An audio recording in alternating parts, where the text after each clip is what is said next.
Hello and welcome. I'm so glad you're here. You're listening to engNatural, Learn English Naturally. I want you to think about something. The last time you went shopping, did you pick up a product because it looked green? You know, the packaging had leaves on it, maybe it used words like eco-friendly, all-natural, or earth-friendly. It feels good to buy something like that, right? It feels like you're making a responsible choice, doing your part for the planet. But what if I told you that feeling might be exactly what a marketing team wanted you to feel, and that it might not be the whole truth? Today, we're diving into a really important topic, greenwashing. We're going to talk about what it is, how it works, and how these subtle tricks can influence our decisions without us even realizing it. This isn't about making you feel guilty, it's about making us all smarter, more conscious consumers. So if you're ready to pull back the curtain on the world of green marketing, stick around.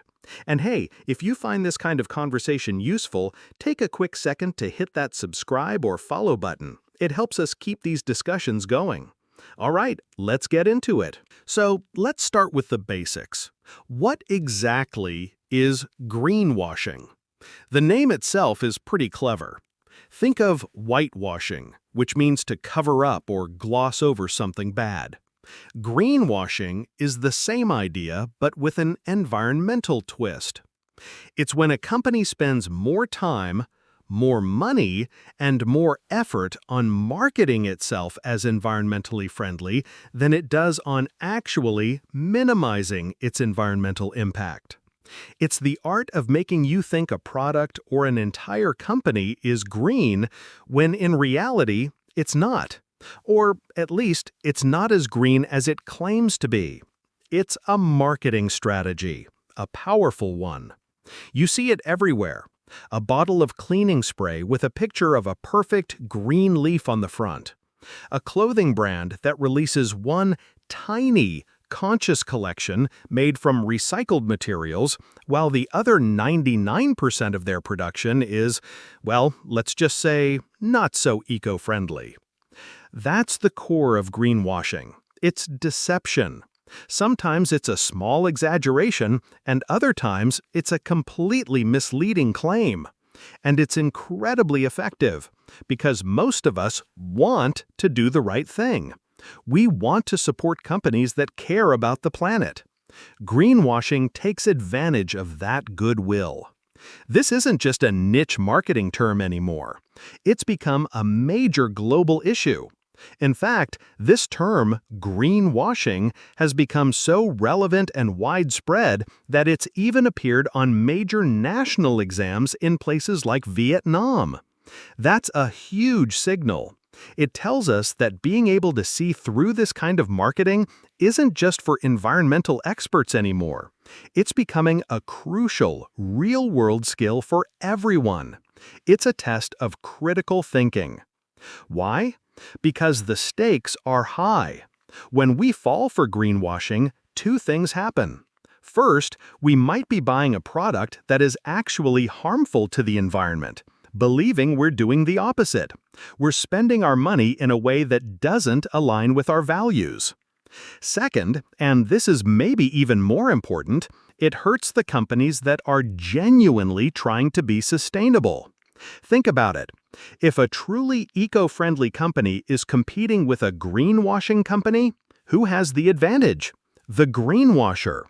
They can often produce things more cheaply without the real investment in sustainable practices, and then just slap a green label on it and get the same credit. This makes it harder for real, innovative, sustainable businesses to survive. It creates a marketplace full of noise and confusion, where the average person just throws their hands up and says, "I can't tell what's real anymore." Let's look at a classic example. A company might advertise its new water bottle as BPA-free. That sounds great, right? BPA is a chemical we've been told to avoid. But here's the thing. Many countries have already banned BPA in certain products anyway. So the company is advertising a benefit that is either legally required or is already the industry standard. It's not a special feature. It's just the baseline. But by highlighting it, they make their product seem safer or more natural than the competition. Or consider a brand that says its packaging is recyclable. Okay, that's a start. But is it made from recycled materials? Is the product inside sourced sustainably? Is the company that makes it dumping chemicals into a river? Their claim, recyclable, is true, but it's a very small part of a much bigger picture. It's a classic greenwashing tactic, focusing on one small green attribute to distract you from all the other, not-so-green parts of their business.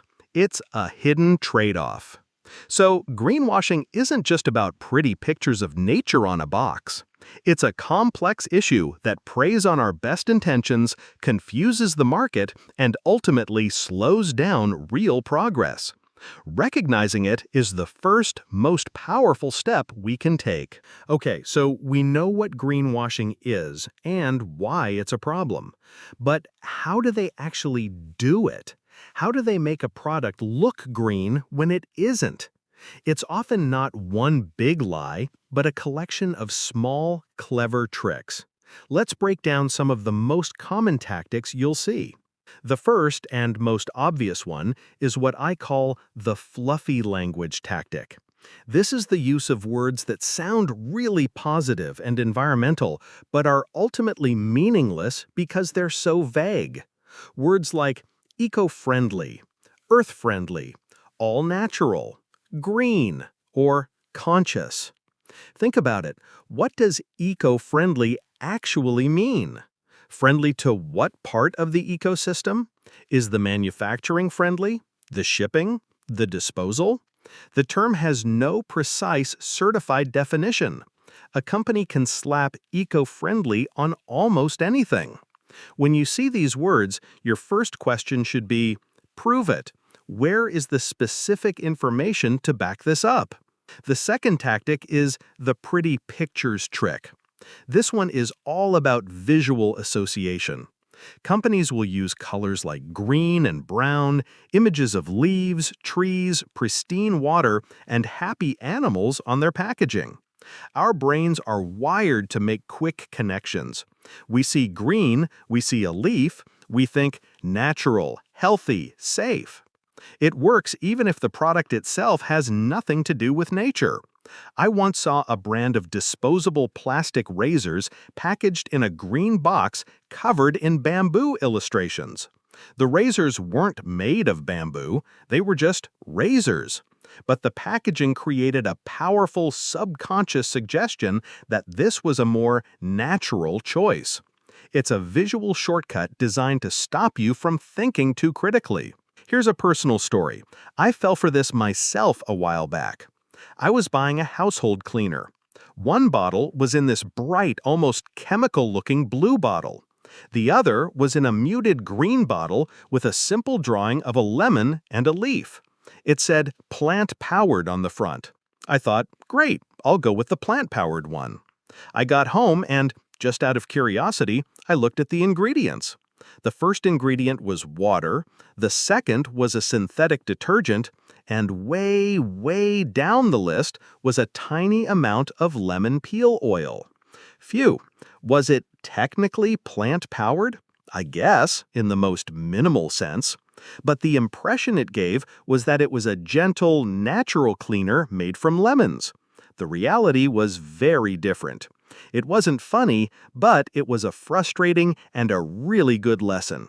The green bottle and the simple drawing had completely swayed my decision. A third tactic, and this one is a bit more sneaky, is the irrelevant claim. This is when a company makes a statement that is true but completely unimportant or unrelated to the product's environmental impact. A classic example is a product proudly stating it's CFC-free. CFCs are chemicals that damage the ozone layer, but they've been banned by international law for decades.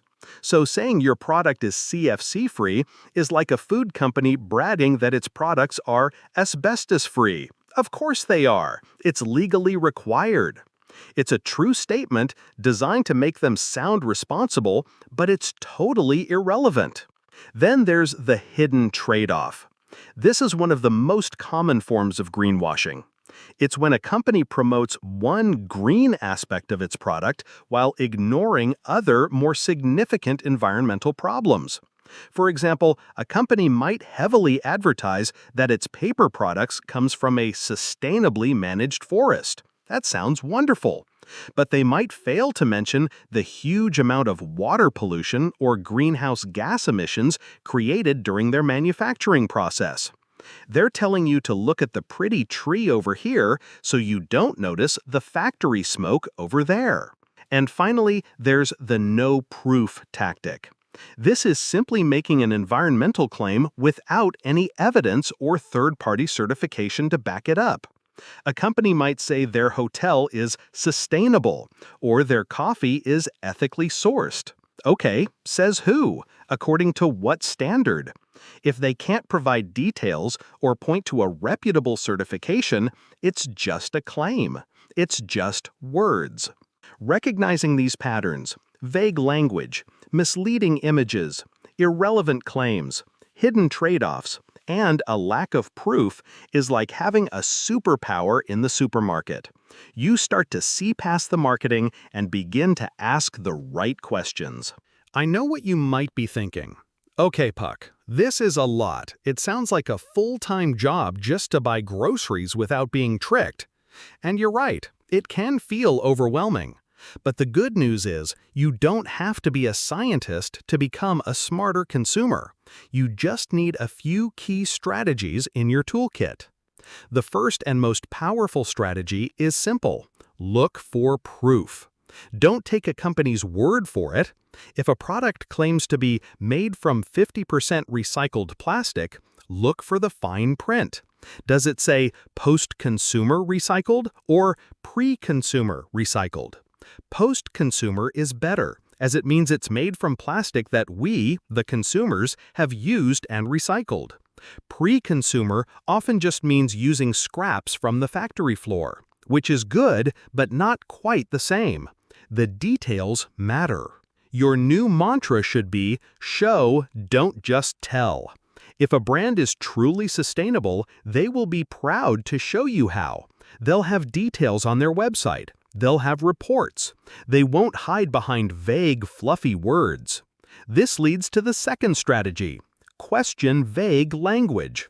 As we discussed, words like natural, green, and eco-friendly are red flags. When you see them, get skeptical. What does natural even mean for a shampoo? Does it mean the ingredients were picked from a tree this morning? Probably not. It might just mean it has one plant-derived ingredient in a formula full of synthetic chemicals. Instead of being swayed by that word, turn the package over and read the actual ingredient list. That's where the truth often lies. The third strategy is to get familiar with legitimate third-party certifications. These are your best friends in the fight against greenwashing. These are logos from independent organizations that have actually verified a company's claims according to a specific public standard. For example, if you're buying paper or wood products, look for the FSC, Forest Stewardship Council logo. For organic food, look for the official USDA organic seal in the US or the equivalent in your country. For fair labor practices, you might see a Fair Trade Certified logo. For products that are less toxic for the environment, you might look for a Green Seal or an Ecologo certification. You don't have to memorize all of them, just start by recognizing a few key ones for the products you buy most often. These logos are shortcuts to trust. They mean someone else has already done the hard work of verification for you. A company that has earned a real certification will almost always display it proudly. A company that hasn't might create its own fake certification logo that looks official but is totally meaningless. Be wary of logos you've never seen before. And now for my fourth strategy, which is a bit of an unexpected one. My advice is to ignore the front of the package. Yes, I said it. At least at first. The front of the package is marketing. It's the green paint. It's designed to appeal to your emotions and your desire to be good. Instead, train yourself to immediately turn the product over. Look at the back. Look at the side panel. That's where the facts live. You'll find the ingredient list, the nutritional information, the company's location, and, if they exist, the real certification logos. The truth is rarely on the front. It's usually in the small print on the back. This one simple habit, flipping the product over before you decide, can cut through 90% of greenwashing.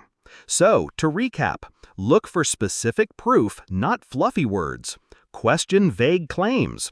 Learn to recognize a few key third-party certifications. And, my favorite tip, ignore the marketing on the front and go straight to the facts on the back. These actions don't take much extra time once you get used to them, but they can completely change how you shop and where your money goes. We've talked about what greenwashing is, how to spot it, and how to avoid it on an individual level. But I want to zoom out for a minute and talk about the bigger picture. Why is this so much more than just a clever marketing trick? The real danger of greenwashing is that it creates cynicism. When people learn they've been fooled by eco-friendly claims, they can become distrustful of all environmental claims. They start to think, oh, it's all just marketing. Nothing is actually sustainable. This widespread cynicism is incredibly damaging. It lets the worst offending companies off the hook, because if everyone is seen as a liar, then no one is held accountable. And it makes it harder for consumers to have the energy or motivation to seek out the truly good options. So why do companies do it? The answer is usually pretty simple. It's profitable, in the short term at least. It's far cheaper to change your marketing campaign than it is to change your entire supply chain. It's easier to redesign your packaging with a leaf on it than it is to re-engineer your factory to reduce pollution. They are responding to consumer demand for green products, but they are taking a shortcut. They want the green reputation without doing the hard, expensive work of actually being green. But here's where we come in. The entire system of greenwashing relies on one thing: that we, the consumers, won't notice, or that we won't care enough to look closer. Every time we choose a genuinely sustainable product over a greenwashed one, we send a message. It's a small vote, but it's a vote cast with our wallets. And companies, above all else, listen to where the money goes. Now, I want to be very clear about something. It is not your fault if you have been fooled by greenwashing. I have. We all have. These campaigns are designed by brilliant marketing professionals to be incredibly persuasive. So the goal here is not to feel guilty or ashamed. The goal is not perfection. You don't have to spend hours researching every single purchase. It's okay to have been tricked. The important thing is to learn from it. Forgive yourself for buying that all-natural cleaner that was mostly just water and chemicals.